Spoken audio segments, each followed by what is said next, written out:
Hola, hola, hola, hola chicos, ¿cómo están? Espero que todos estén bien. Vamos a continuar con nuestras clases. En esta ocasión nos va a tocar conocer un poco del continente europeo.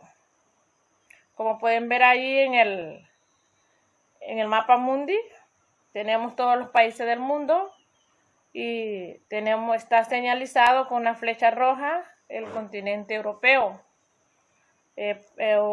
Para que nosotros podamos identificar la ubicación donde se encuentra en el mundo.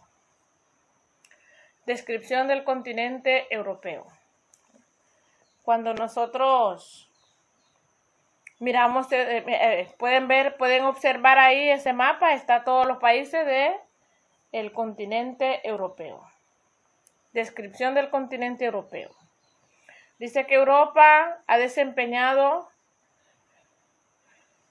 un papel de relevante importancia por su lengua, cultura, forma de vida y la capacidad creadora de sus habitantes. Sabemos que nosotros, por ejemplo, formamos parte de esa cultura europea. En muchos países del mundo se habla el idioma de los europeos, que hoy nosotros lo estamos representando a través de que hablamos el castellano.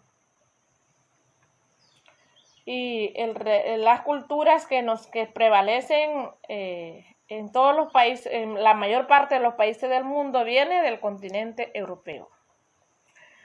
Y dice que en Europa se localizan países que en el pasado sobresalieron en sus diversos aspectos para la cultura occidental, los griegos y los romanos, ¿ya? También podemos mencionar en ese aspecto de la localización y la sobrevivencia de los países europeos, que allí donde surgió o donde nacen las revoluciones, ¿verdad? Las primeras revoluciones en el mundo, y son las que hoy dan como pauta al resto de los países para que puedan dirigir sus sistemas de gobierno, ¿verdad? Por ejemplo, la Revolución Francesa, la Revolución Industrial de Inglaterra surge en Europa, y eso provocó que se dieran varios cambios en muchos países del mundo, ¿verdad? Tomado como copia de lo que hicieron los europeos, surgieron algunos estados que copiaron parte de la política europea. También dice que en este continente está localizado Portugal y España, países que se enriquecieron a costa de la invasión al continente europeo, al continente americano, al continente asiático y al continente africano, ¿verdad? Y al continente africano. También decimos que en este continente,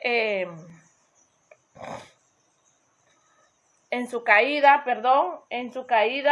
como potencia, recordemos que España fue potencia mundial, ¿eh? España fue potencia mundial, y luego como todo gobierno cae, ¿verdad? O toda hegemonía baja, en ese aspecto le tocó también bajar o perder la hegemonía, la potencia mundial Europa. Entonces en su caída como potencia surgen otros países. En ese aspecto le tocó a Francia, algunas veces Inglaterra, Italia, Alemania y otros países que surgieron después de la caída de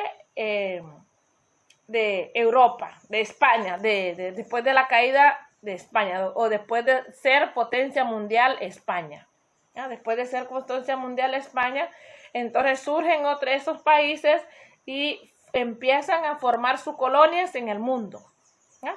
Forman sus colonias o forman o invaden los territorios y se quedan con muchos territorios del mundo. También la mayor parte de las naciones europeas forman parte de los estados más desarrollados del mundo. En ese caso, nosotros podríamos ir viendo que muchos países son desarrollados, muchos de los países se han desarrollado, y esos países muchos de los países de Europa forman parte de esos países desarrollados del mundo, ¿ya? Podemos hablar de la Gran Bretaña, podemos hablar de Inglaterra, podemos hablar de muchos países que son países desarrollados a nivel mundial, ¿verdad? Son países muy desarrollados, que no tienen problemas económicos. ¿Qué diríamos esos países con nuestro país? ¿Verdad? Totalmente, historias totalmente diferentes, ¿verdad? Los países pequeños o mini estados alcanzaron considerables ingresos, lo más alto del mundo. Por ejemplo, Mónaco, San Marino y Liechtenstein, son países que alcanzaron niveles altísimos de desarrollo, ¿ya? Y son países notables que de una y otra manera pues hemos visto en algunas ocasiones cómo esos países a través de las tecnologías nos ha mostrado cómo esos países se ven países altamente desarrollados, ¿verdad? Altamente desarrollados. Vamos a ver los límites de Europa. Europa limita al norte con el Océano Atlántico, limita al sur con el mar, con los montes Urales, con los montes Cáucasos, el Mar Negro, el Estrecho de Bósforo, el Mar de Marmara y el Mar Mediterráneo. También limita al este con los montes Urales, el río Ural y el Mar Caspio. Al oeste con el Océano Atlántico. Tenemos la rosa náutica para que podamos ubicarnos con el mapa cuando nos toque trabajar con ellas. Ubicación geográfica de Europa. Europa es uno de los continentes que conforman el supercontinente eurásico, situado entre los paralelos 35.30 grados a 70.30 grados de latitud norte. Esa es la ubicación geográfica de Europa en el mundo. Esa es la ubicación geográfica de Europa en el mundo. Tipos de climas de Europa. Tenemos los distintos climas en Europa. Existen varios tipos de climas, ¿verdad? Y están regionalizados. Esos climas se regionalizan de acuerdo a la ubicación geográfica donde se encuentran. En ese caso vamos a hablar del clima mediterráneo. El clima mediterráneo de Europa tiene un clima subtropical y un clima húmedo. Básicamente se da en el invierno debido a las frentes polares, ¿ya? O sea que en ese aspecto, en ese caso, el clima mediterráneo hace bastante frío en esa zona. El clima oceánico, podemos ver que posee una humedad constante y temperatura moderada, sin grandes oscilaciones. No hace mucho frío, no hace mucha calor. Por ejemplo, se da en la parte del Océano Atlántico, en Noruega, en Portugal y algunos otros lugares del continente europeo. Y hablamos del clima continental, ¿no? El clima continental se destaca porque en el verano hay altas temperaturas y en el frío en el invierno hay altas temperaturas. En el verano también se ven altas temperaturas, pero también hay un invierno seco, ¿no? Hay un invierno seco o no llueve, pero que hace frío pero no llueve, ¿no? Estas altas temperaturas del verano que propician que se evapore el agua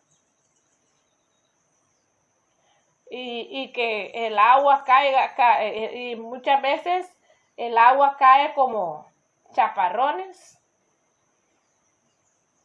o como granizos, ¿no? Como granizos. El continente, y luego hablamos de el clima de tundra. El clima de tundra se da básicamente en Rusia, en Suecia, en Noruega, en Finlandia. Esos son los tipos de clima que hay ahí y es bastante frío. Es un clima bastante frío y dura casi todo el año. El clima de montañas, ¿verdad? Vamos a ver el clima de montañas.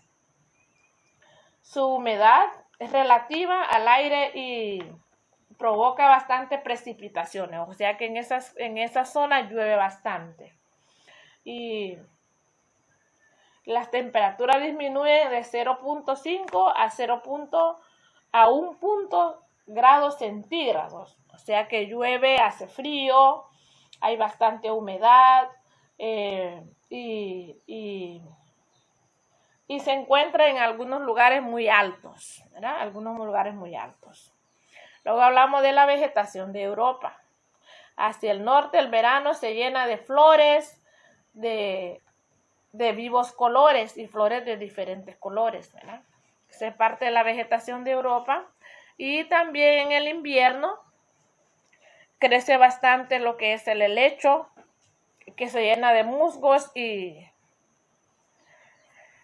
líquenes.